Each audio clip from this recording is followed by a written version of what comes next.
Hey, James. How are you? Good. How about yourself? Good.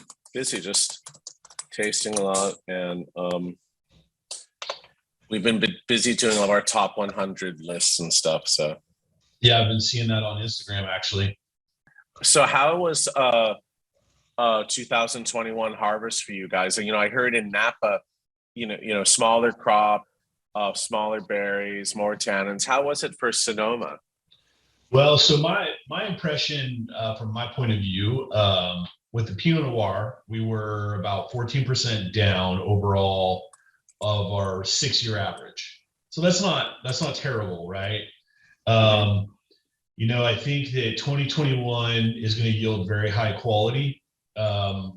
We had, believe it or not, summer was fairly mild, right? We didn't have any significant heat spikes out here, nor did Napa, quite frankly. Mm-hmm. And if anything, we got rain and inclement weather much sooner, right? We got a really early atmospheric river storm in October, which dumped double-digit inches of rain throughout Napa and Sonoma. And thankfully, harvest was for us started Labor Day essentially, and we were done with Chardonnay by the first week of October. Quality is through the roof, and the biggest impact was how dry it was for so long. So it's very similar to 2015, but there's some major exceptions to that.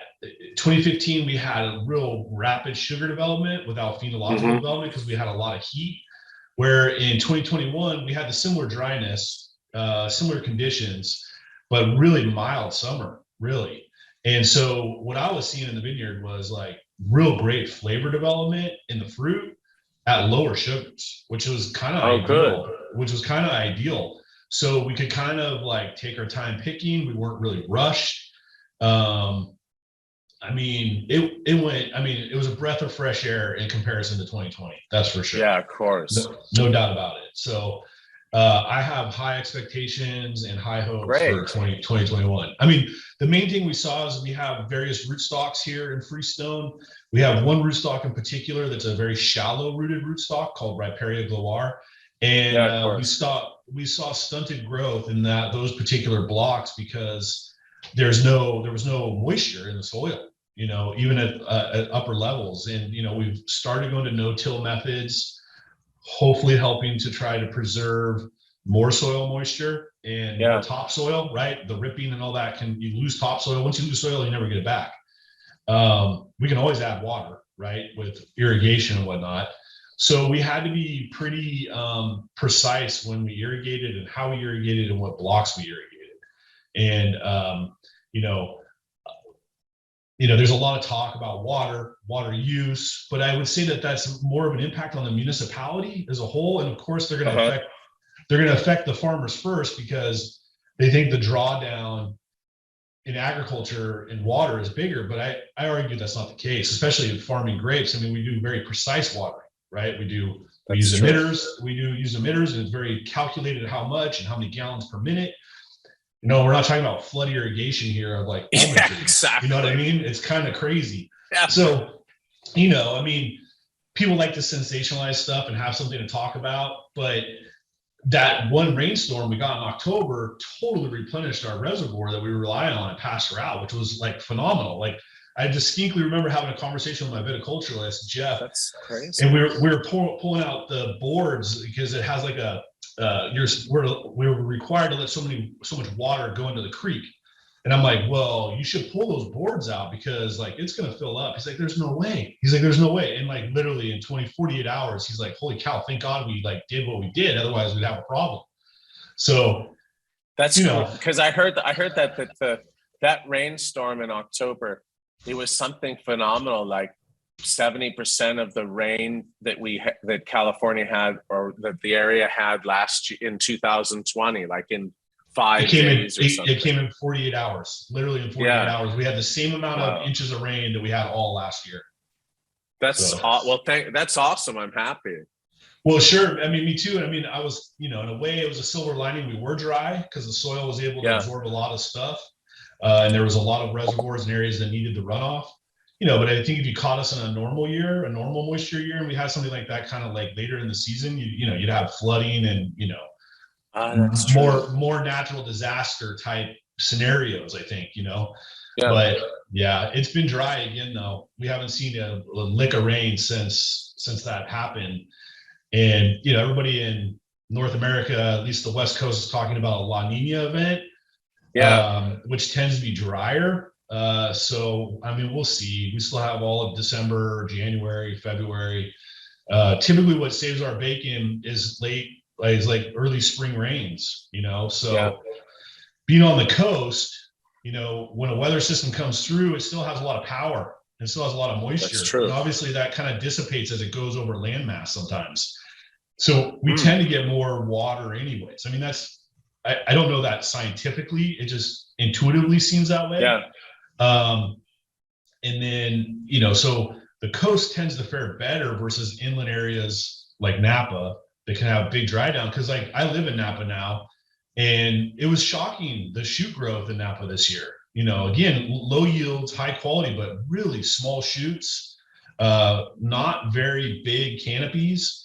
And so it was quite a bit of difference between if you took pictures here at Freestone and you took pictures there in Napa.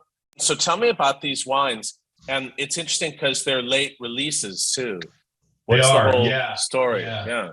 So there's a bit of a backstory. In 2014, we did a special bottling of a single block designated wine that we call Block 212. It was the normal Joseph Phelps Freestone label with just a little red, 212 on it to indicate, that it was from Block 212. And that's where this idea really was born from. Oh. And in 2018, since 2014, I've always kind of kept my eye out for special blocks. I've always wanted to do very, very, very specific site and clone bottling. And that's what this is. Okay. So there's one block in particular, Quarter Moon, I've always wanted to bottle separately. And that's the Proem #1. That's from Quarter Moon. And, the reason it says this Pinot is from Jupiter, when we developed the vineyard, we call it Quarter Moon because it's in a crescent shape, and all the vineyard blocks have actual planetary names like, Saturno and Jupiter and Plutano and all that. So I was kind of like, well, we should use that. I mean, that's kind of cool, right? I mean, it has that connection to the Quarter Moon and why we call it Quarter Moon. And so, they kind of came up with this story that's on the label. But that's more for marketing and for people to read and enjoy. For the wine, this is 100% from our Block 225, which is a hilltop planted block that runs kind of like a northwest to southeast row direction, and is a clone 90 and 96. Now, that's the same source material as Calera. So, I mean, it's essentially Calera. It's just two versions of cleaned up Calera that was submitted to FPS, who cleans up budwood and stuff like that for procreation for the industry. And so that's the one. Calera is the one that is claimed that Josh Jensen brought it over in a suitcase from DRC. Exactly. Right? Yeah. I used to play handball with Josh in the 80s. Oh, nice. When Spectator had offices in San Francisco. So I knew Josh very well then, and he told me the story. So I think it's true. But by the way, this wine's amazing on the palate. Thank you. It's like really the sort of zesty, zingy, electric sort of acidity, and there's so much citrus fruit, orange peel. And is that why you really liked it?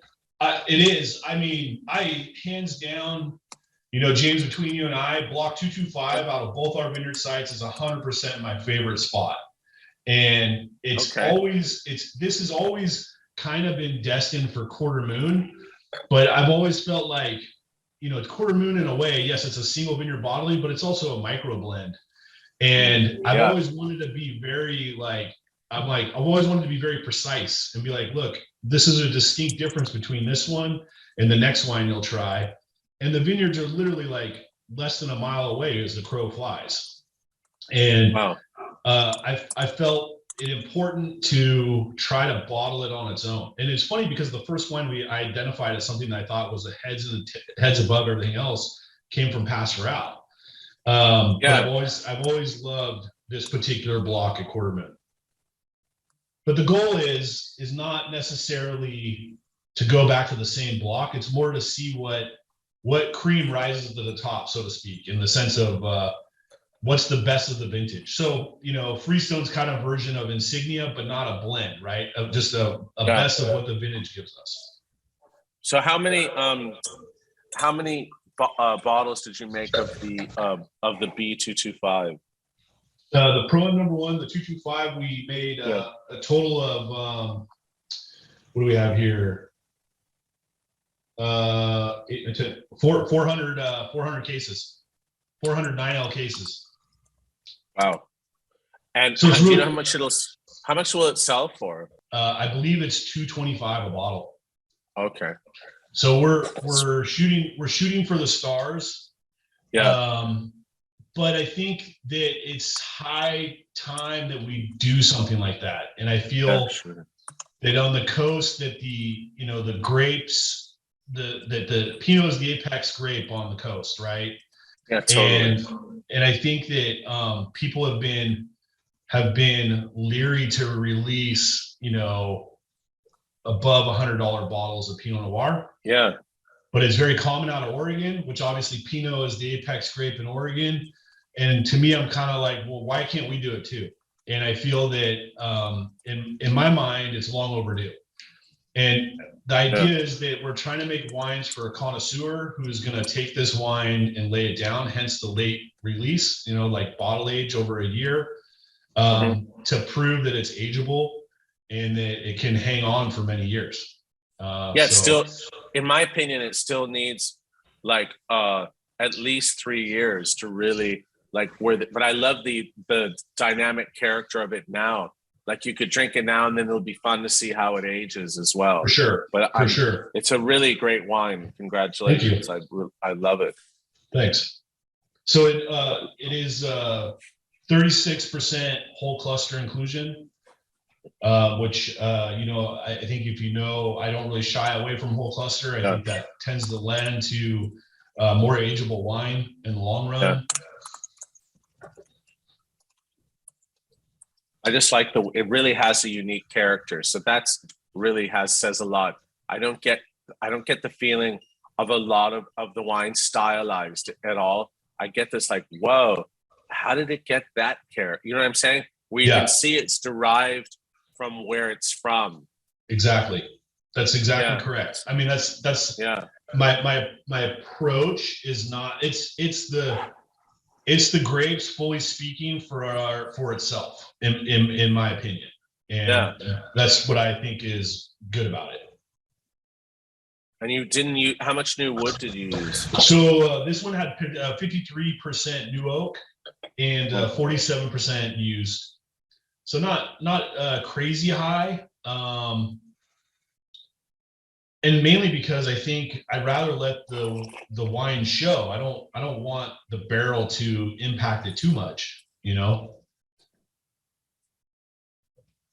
I think this wine is interesting because it's a little bit softer, sort of melts in your mouth. It doesn't have that really intense acid character, but it's very different. And how is that derived from is the microclimate different, or is it the soil? What do you think it is?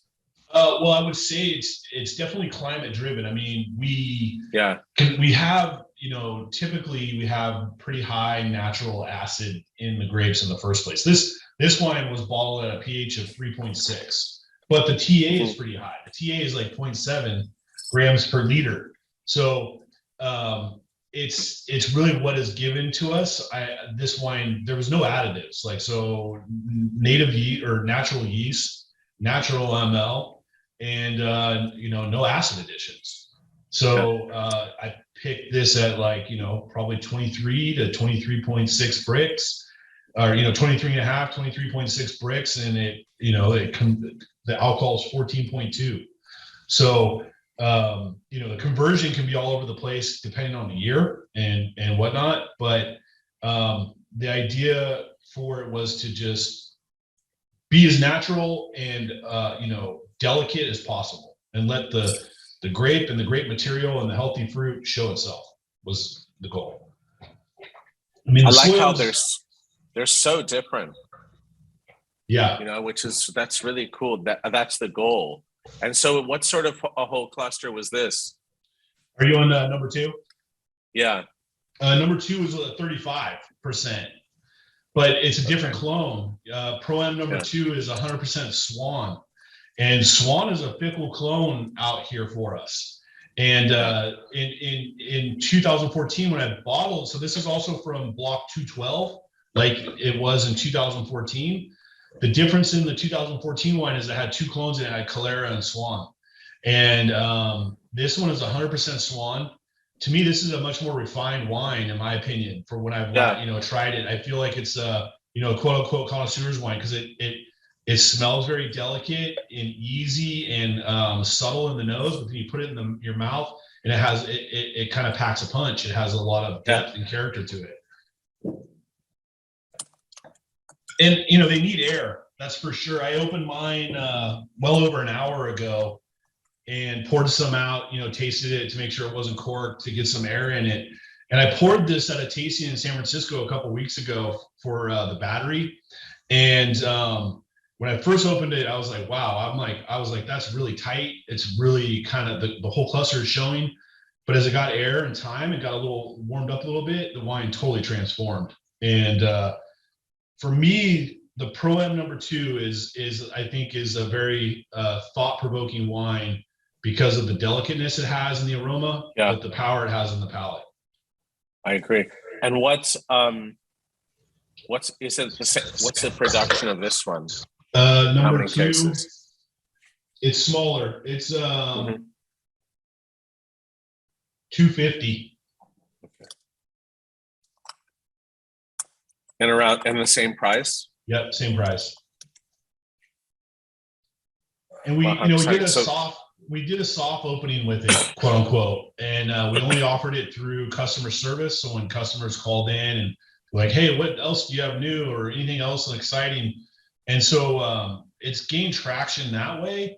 But obviously we want some reviews with it, that, because a lot of people don't want to go out on a limb for that expensive of a bottle without some reviews, And so I don't know. I think it's the best of what Freestone has to offer, quite frankly. Yeah, I can't wait to see the vineyards. The wines I really think they're fantastic.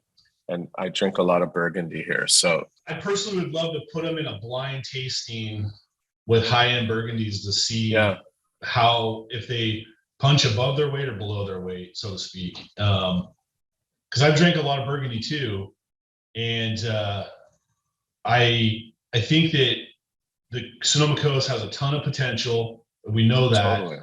And I think it's understanding that when people are farming, there's a lot of people are farming high quality fruit, and they're spending a lot of attention and detail to it. And I think that it deserves its due in a way. Yeah. Well, I'm totally with you on that. Okay, well, listen, that was a great tasting, and I'm really impressed. It was really something. So I hope that it's not all going to be sold out quickly, but it's relatively small production, but such great wines. So congratulations, Justin! Awesome wines. Yeah, and I really as soon as I get to California, to Napa, I'm definitely driving over and seeing you. I really want to check out the Freestone estate, and I really, as you know, I'm a big fan of Occidental and the wines coming out of there. Right. Yeah. Well, please do. There's open invitation. So anytime you get out of well, hopefully when things slowly go back to normal and you get out of Hong Kong, like who knows? Right. So real quick too, before we wrap up, just want to let you know we have 19s as well. And in 19, Okay, I did great. a Chardonnay. I did a Chardonnay as well. They're obviously not released. Again, there'll be a later release, and Okay. you know, as soon as we get them released in the market, we'll definitely send them to you to take a look at. Yeah, or even like a few weeks before, I'm happy to taste them. Okay, so we can get it out. But these were really a revelation. I'm going to be interested to see how they develop in the glass. But really great wines. Awesome. Well, thanks for taking the time. Okay, buddy. Talk Thanks to you later. again. All right. Have bye. a good evening. You too. Ciao. Bye-bye.